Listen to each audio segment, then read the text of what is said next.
Okay, so I'm going to record this anyway. So let's talk about extended pi systems. We've seen already some pieces of evidence that conjugation, putting pi bonds next to each other, makes them more stable.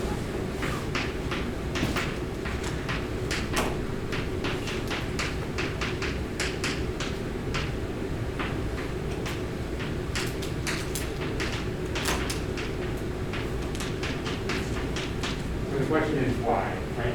We know that the formation of an alpha-beta unsaturated carbonyl compound at the end of the alkyl condensation is what drives that alkyl condensation forward.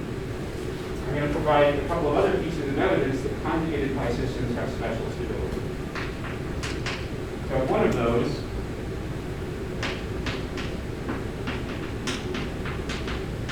is that these hydrogens adjacent to the pi bond, even though that's an sp3ch bond, pKa is around 40. That's 10 orders of magnitude more acidic than if that pi bond wasn't there.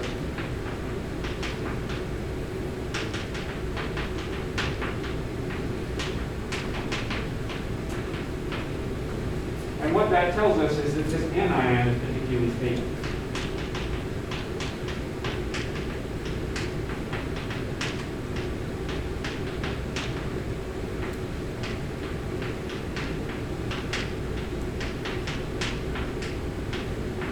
When we talk about acid strength, we're really talking about anion stability. You can explain that using Lewis structures by saying, look, it can resonate.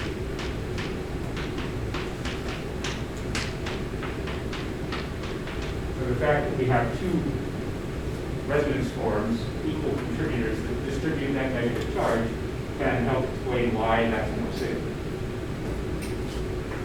Another piece of evidence that says conjugated systems are particularly stable is that the bond association energy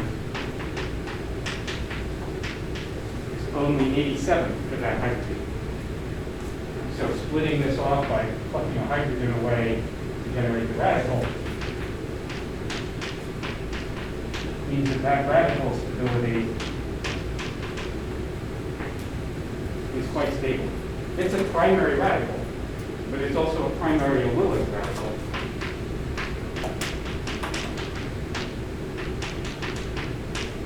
And it's more stable than a tertiary radical. Even though it's on a primary carbon, because the bond association energy for this bond is 96.5.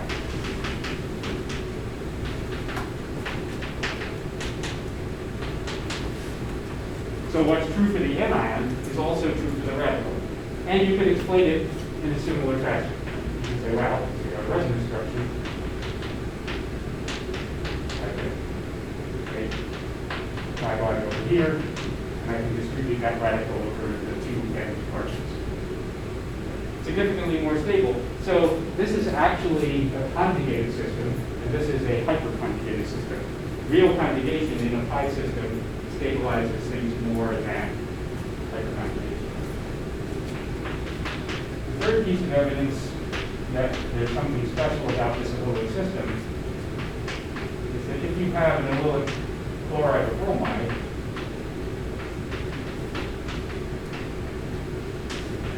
we see first order kinetics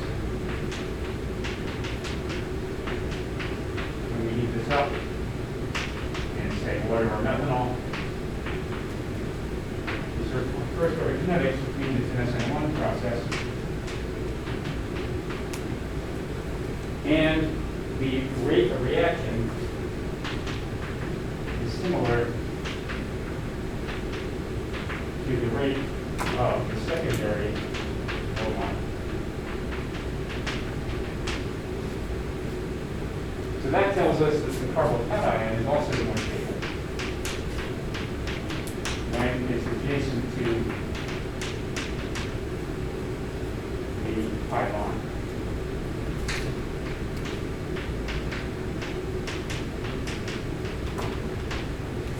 It's not as stable as a tertiary, but it's more stable than the overall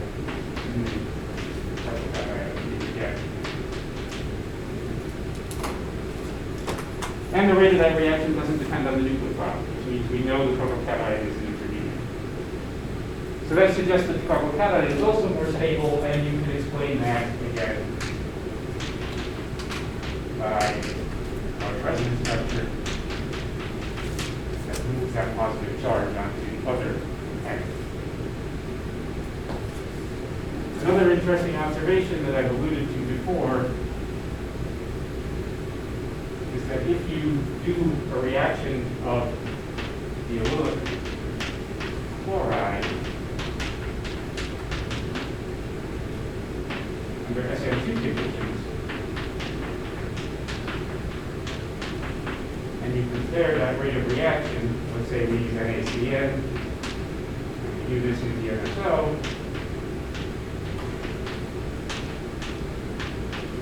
the rate of reaction of the allylic chloride is about 72 times as much.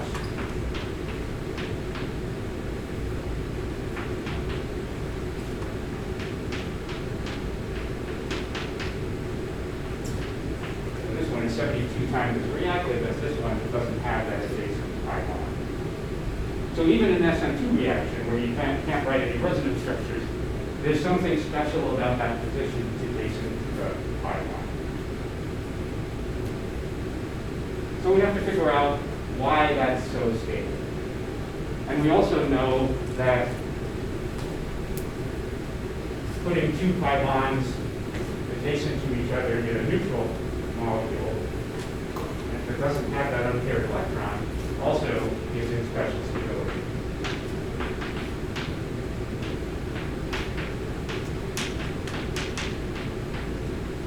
So if we were to look at this system where these two double bonds are conjugated, to this system where they're not, the two double bonds adjacent to each other is favorable. So these are isolated pi bonds.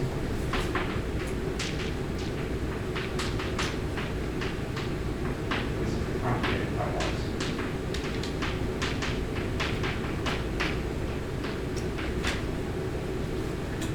So why is it that conjugated pi bonds are favorable? What is it about that extended pi system? And as usual, it's the ability of the electrons to interact with more nuclei that is the secret behind this. Unfortunately, though, even with the resonance structures, Lewis structures don't really give us a full picture because they don't tell us where the electrons can go.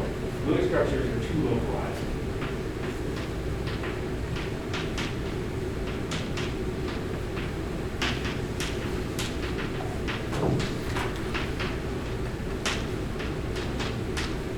So we're going to have to turn to looking at the molecular orbitals.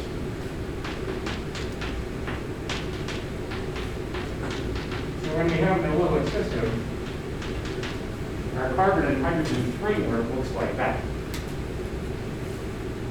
And then we've got a pi bond, which will either have 2 electrons or 3 electrons or 4 electrons in it, depending on whether it's a cation, a radical, or the anion. So there are 3 out-of-plane d orbitals.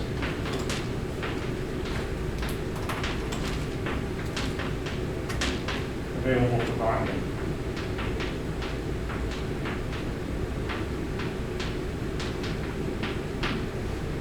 How many total molecular orbitals are there for that molecule?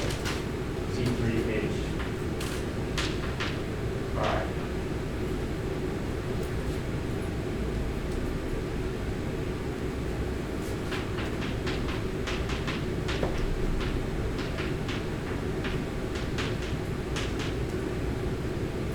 Remember that we know that the number of molecular orbitals is always going to be equal to the number of atomic orbitals. So if you figure out how many atomic orbitals those 3 carbons and hydrogens, 5 hydrogens are bringing to the system, that'll tell us how many molecular orbitals we have. So each carbon brings 2s, 2px, 2py, and 2pz, and each hydrogen brings just the 1s. So every carbon is bringing 4, and every hydrogen is bringing 1.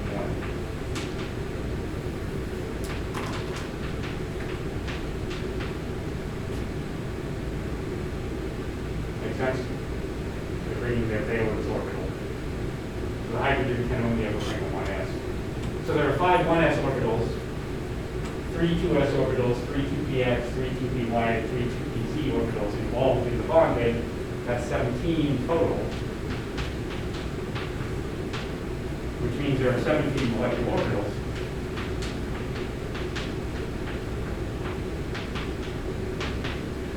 But fortunately for us, all of those orbitals lie in the plane of the molecule except for these. And those are the only ones that lie out of the plane. So the 3 2s orbitals, the 3 2px orbitals, the 3 2py orbitals, and all of these 1s orbitals are all in the plane, which means that there are 14 in plane. We use the xy plane as our molecule, and then 3 out of the plane.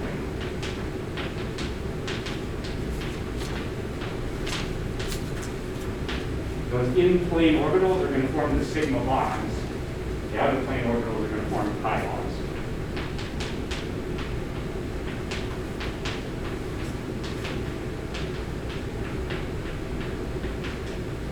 And since we're working with orbitals, those 14 in plane are going to form sigma orbitals, and those 3 out of the plane are going to form pi orbitals. So we can have 3 pi orbitals. It's nice that we don't have to deal with these 14 in-plane orbitals. We could, if we wanted to, figure out how to combine all those and generate what all those 14 in-plane orbitals look like, but that's annoying, because there's a lot of symmetry to worry about. Fortunately for us, we really only have to worry about the out-of-plane orbitals, and the reason we have to only worry about the out-of-plane orbitals is that the pi orbitals are the frontier orbitals.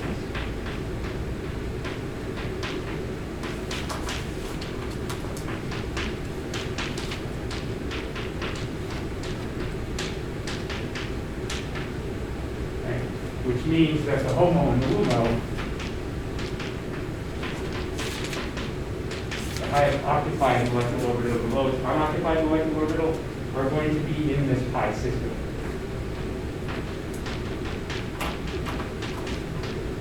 And these are the orbitals that are going to interact. The HOMO are the highest energy electrons in the system, so if you're going to give up electrons to act as a nucleophile, those are the ones you're giving up.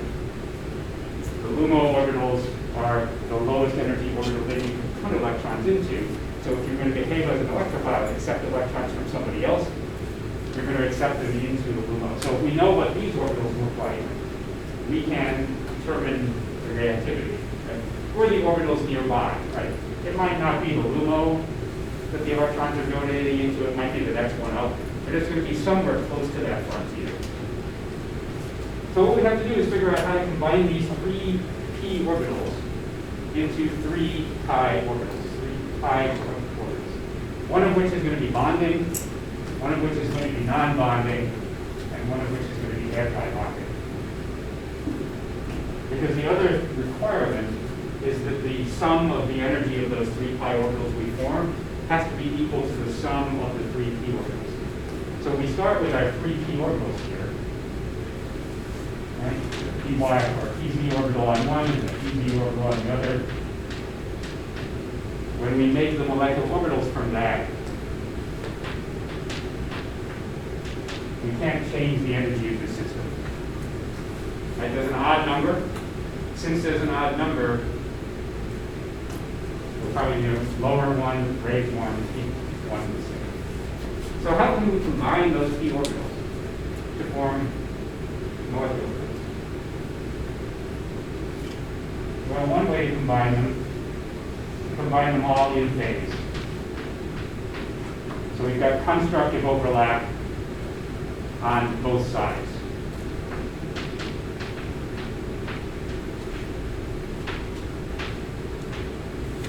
What that's going to do is create a pi orbital that extends over all 3 nuclei.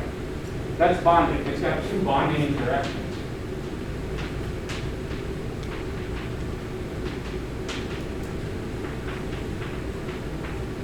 We've got a new bonding interaction here between the first and second carbon. We've also got a new bonding interaction between the second and third carbon.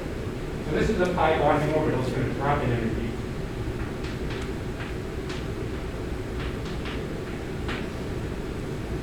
and is going to be lower in energy than a normal pi bond.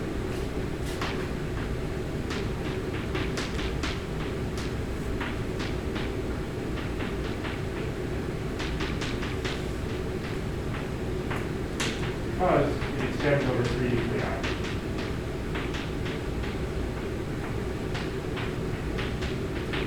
The more nuclei the electron can interact with, the more stable, the lower energy that electron is going to be. So it's this low energy pi bonding orbital that is going to explain the stability of the system. This is the stability orbital.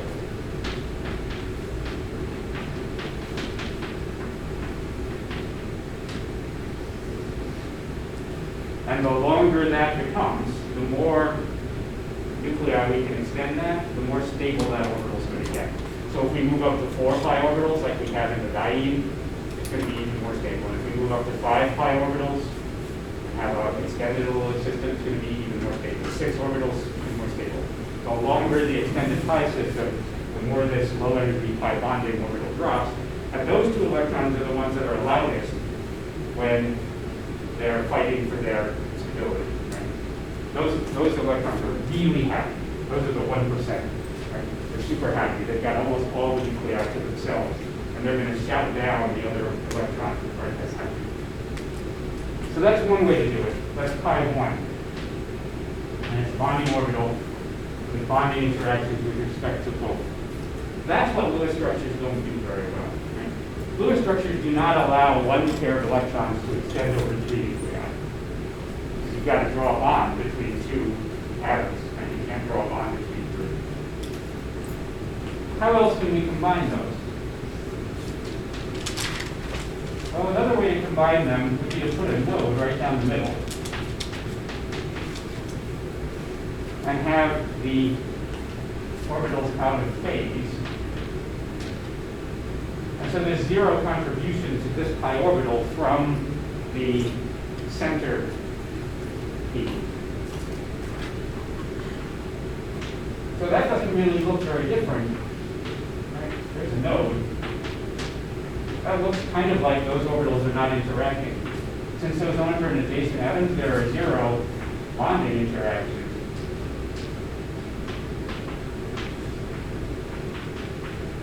But there are also 0 anti-bonding interactions.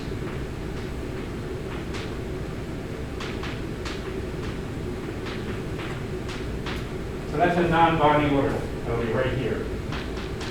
Pi 2. The energy of the pi 2 orbital is the same as the p orbitals it came from, because there's no net bonding or antibonding interaction between the 2 p orbitals that are not close enough to actually overlap, either constructively or constructively. The other way we can combine these is by having nodes between the nuclei and having the center p orbital out of phase with the 2 on the ends, so we're introducing 2 new nodes.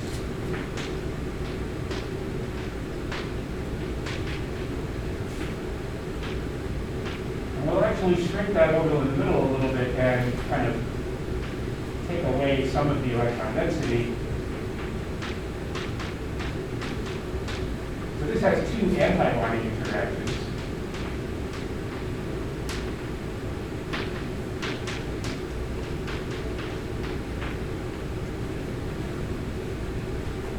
Which makes it the same amount above the original P as this one was in the 2 bonding interactions. Put a little star on that to indicate that it's an anti-bonding orbital.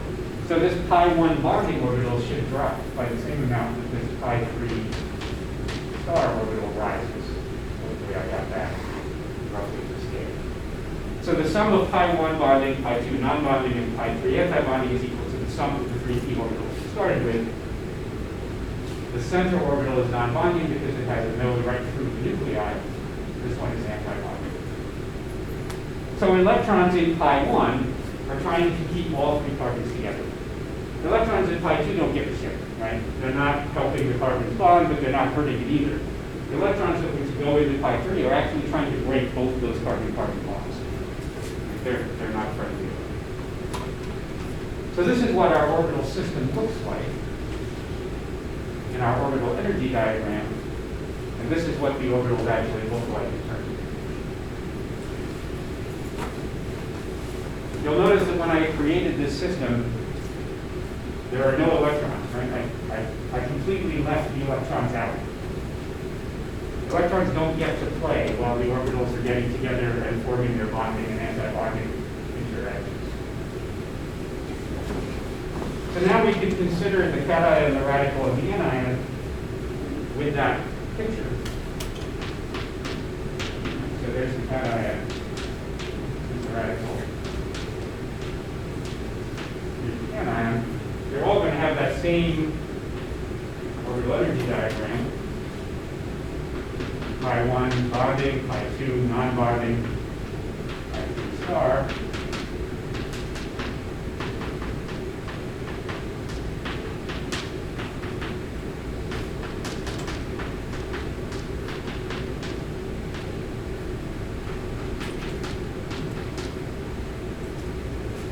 How many electrons are there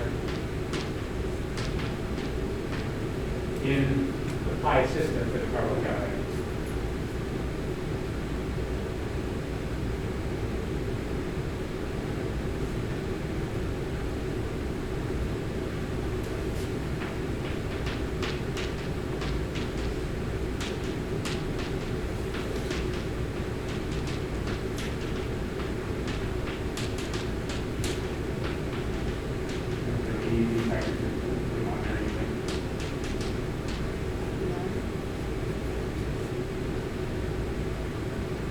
Are there any pi electrons in this, on this carbon? No. One pi bond, right? So two. Two. Where are we going to put it? The lowest standing one, right? The gap between pi1 and pi2 is probably a lot larger than the spin pairing energy. So we're going to put the first one in there, then we're going to flip the spin with the second one. How many pi electrons are there in the radical? 3. Third one's going to have to go up to the non-bonding orbital.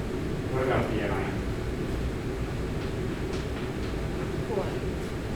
So now we've got paired electrons here, and we've got pi. So in this case, the HOMO, the highest occupied molecular orbital is pi1. Lumo is pi2. In this case, the HOMO is pi2.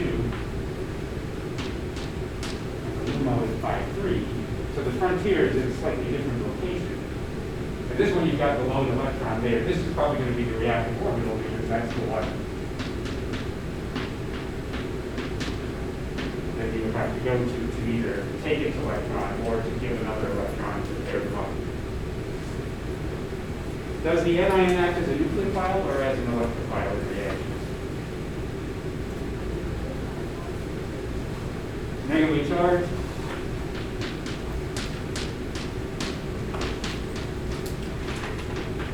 Act as a nucleophile. What about the cation? That's a large.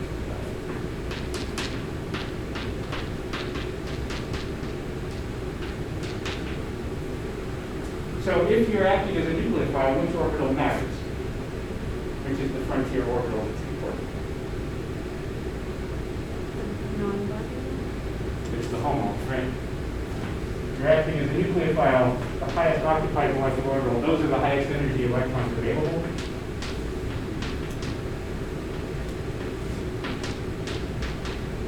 Those are the ones you're going to give up. If you're an electrophile, which orbital is the most important orbital? The LUMO. The LUMO. Right? This is the lowest energy orbital that the electrons can be put into.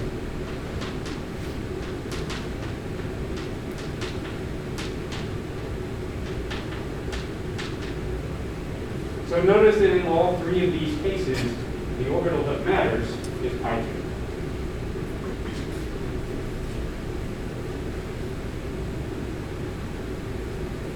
Why it matters is different with the three situations, but it's the same orbital that matters.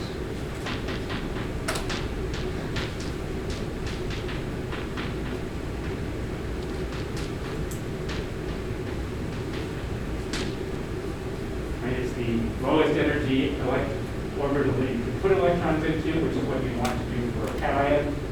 It's the place where the lone electron is. If you have a radical, you're trying to pair that electron up, and it's the highest energy pair of electrons you've got if you're trying to give those electrons up because you're negatively charged. So this is the orbital that explains the reactivity, and this orbital doesn't have any electron density on the second carbon.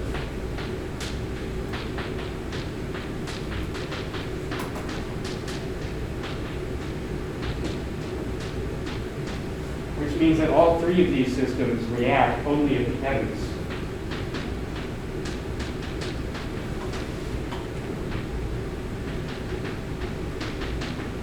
Of the pi system.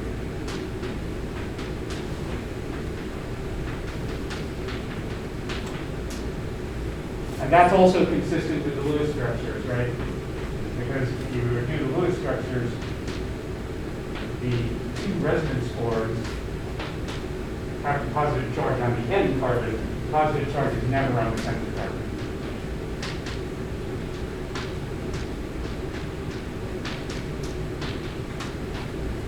So if you're a nucleophile and you're going to attack it at one of the ends, not in the middle. Right? Because that's where the orbital is. You can't go somewhere where there's not a orbital. So that's the reactivity orbital. Right? This one down here is the stability orbital. This one here is the reactivity orbital, the one that explains how the molecule reacts. But the reason the Allylic system is stable isn't anything to do with this orbital.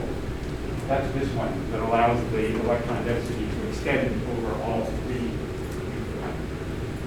That's going to be generally true. The reactivity orbital is going to be somewhere at the frontier, either the HOMO or the LUMO, depending on what we're interacting it with.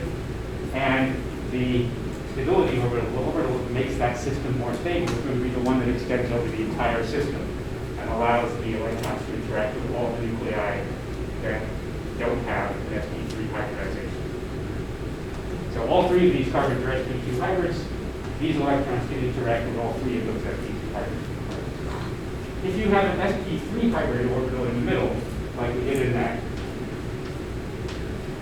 isolated pi system, these pi electrons and these pi electrons can't interact with each other because there's no MPP orbital on here that can actually contribute to forming pi symmetry orbitals. So we can explain the special stability of all three with this orbital. And we can explain the reactivity on the ends by noticing that it's this non-body orbital which only exists on the ends that's always the reactive orbital. Let's take a little bit of a break.